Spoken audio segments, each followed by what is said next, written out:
Gan. Lho. Kipas pula Tarsi. Engko diresiki kok malah dijojoi karo pulpen engko Lho, bapakane piye Kae iki? nyong dinyer tenan to. Lek wong lek goblok ki lek ya kowe to ya, Gan. Piye to jane kuwi?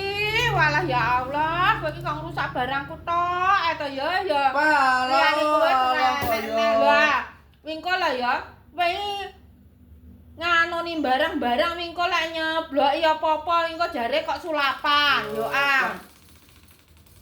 Wes, saiki wis gelem ginyer neh. Kowe mbok apakne neh. Kowe iki tujuanmu jane apa to ngono kuwi kok gawe pegele wong tuwek lek gak ngono gawe ricuk. Rusak ngono ae penggaweane. Kok wis gawe ning kono rusak.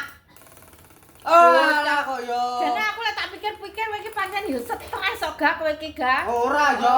Ya lho kowe kaya ngono kuwi apa lek diomongi Ora gelem ginyer ki. Lah, kuwi malah brok kaya ngono kuwi wis. Koprok sik yo. Kon jalan dikeprok kowe iso tuku apa ora jajake. Wong kon tuku apa-apa ora gelem ngono kok. Lho, ngono to. Tak kaya cah cilik to malah dige dolanan to kowe iki.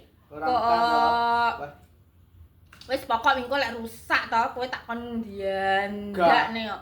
Iki pancen ndasmu atos tenan kok, Gan. Ya pancen atus nek ra atus piye mosok gembur-gembur. Lah iya lah wong stres kok ya ngono kuwi ra nek penere Bah, malah. oh yo. Iki ngelone. Wes kowe iki pancen delogok jaran kok kowe iki pancen. Bah, Wes kowe mbok wisi apa ora wis njaluk digiyepuk neh ha. dang. Lem temane.